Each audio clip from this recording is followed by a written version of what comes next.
Hi friends, welcome to Kokila's channel. நம்ம இன்னைக்கு இந்த வீடியோவில் நல்லா சாஃப்டான குலோப்ஜாம் எப்படி செய்யறது பார்க்கலாம் வாங்க.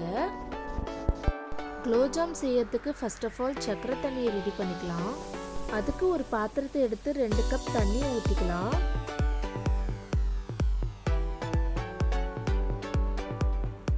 அப்புறம் 1 கப் சுகர் எடுத்து வச்சிருக்க, அதை போட்டுக்கலாம். அப்புறம் ஒரு 3 ஏலக்காயை நசுக்கி வச்சிருக்க, அதை போட்டுக்கலாம். நல்லா கலந்து விட்டுக்கலாம். ஹை ஃப்ளேமில் வச்சு மிக்ஸ் பண்ணிக்கலாம். கேஸை மீடியமில் வச்சு ஒரு 10 நிமிஷத்துக்கு கொதிக்கட்டும் மூடி போட்டு க்ளோஸ் பண்ணி வச்சுக்கலாம். 10 நிமிஷம் கழித்து ஓப்பன் பண்ணிவிட்டு இப்போ நல்லா கலந்து விட்டுக்கலாம். நீங்கள் கையில் தொட்டு பார்த்தீங்கன்னா லேசாக பிசு பிசுன்னு இருக்கும். அப்போ பாகு தயாராகிடுச்சுன்னு அர்த்தம்.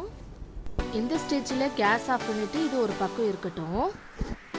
இப்போ குலோப்ஜாமுக்கு மாவு பிசையலாம். அதுக்கு ஒரு பவுல் எடுத்து குலோப்ஜாம் ஒரு பேக்கெட் ஃபுல்லாக போட்டுக்கலாம்.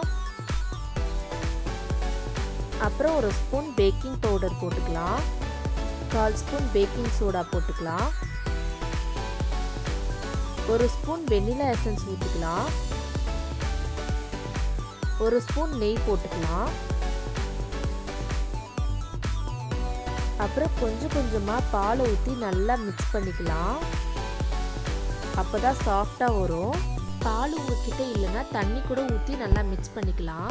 மாவை நல்லா பிசைந்துக்கலாம். நல்லா சாஃப்டாக வரணும். கெட்டியாகவும் இருக்கக்கூடாது, தண்ணியாகவும் இருக்கக்கூடாது. அந்த அளவுக்கு நல்லா சாஃப்டாக பிசைந்துக்கலாம் இந்த மாதிரி. இப்போ மாவை உருட்டலாம் வாங்க. பிசைந்து வச்சிருக்க மாவை கொஞ்சமாக இந்த சைஸில் எடுத்து உருட்டிக்கலாம். உள்ளங்கையில் வச்சு லேசாக ப்ரெஸ் பண்ணி உருட்டுங்க. அப்போ தான் விரிசல் இல்லாமல் வரும். இங்கே பாருங்க, இந்த மாதிரி இதே சைஸில் எல்லாத்தையும் எடுத்து உருட்டி வச்சுக்கலாம். இங்கே பாருங்க, இந்த மாதிரி விரிசல் இல்லாமல் உருட்டி வச்சிருக்க பாருங்க. இப்போ ஒரு பாத்திரத்தை எடுத்து எண்ணெயை ஊற்றிக்கலாம். எண்ணெய் நல்லா சூடான பிறகு நம்ம உருட்டி வச்சிருக்க மாவை இதில் ஒன்றா போட்டுக்கலாம். நல்லா பொரியட்டும். கரண்டியை வச்சு நல்லா கலந்து விட்டுக்கலாம். கலர் நல்லா சேஞ்ச் ஆகிற வரைக்கும் நம்ம நல்லா கலந்து விட்டுக்கலாம். இந்த கலரில் வந்ததும் ஒன்றா எடுத்து வச்சுக்கலாம். எண்ணெயை நல்லா இருத்தணும். இங்கே பாருங்க, ஒரு விரிசல் கூட இல்லை, நல்லா இருக்குல்ல. இப்போ செஞ்சு வச்சிருக்க பாகுல இது எல்லாத்தையும் போட்டுக்கலாம். பாகு தண்ணி கம்மியாக இருக்கு, அதனால நான் 2 கப் தண்ணி சொன்னல, அது இல்லாமல் 3 கப்பாக தண்ணி எடுத்துக்கோங்க.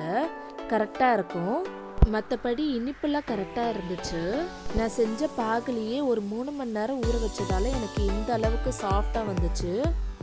மற்றபடி இதே மெத்தடில் நீங்கள் செஞ்சு பாருங்கள், சூப்பராக இருக்கும். ட்ரை பண்ணி பார்த்துட்டு எப்படி இருந்துச்சுன்னு கண்டிப்பாக கமெண்ட் பண்ணுங்கள். ஓகே ஃப்ரெண்ட்ஸ், இந்த வீடியோ உங்களுக்கு பிடிச்சிருந்தனா லைக் பண்ணுங்கள், ஷேர் பண்ணுங்கள், கமெண்ட் பண்ணுங்கள், மறக்காமல் சப்ஸ்கிரைப் பண்ணிடுங்க. Thank you friends, Tata.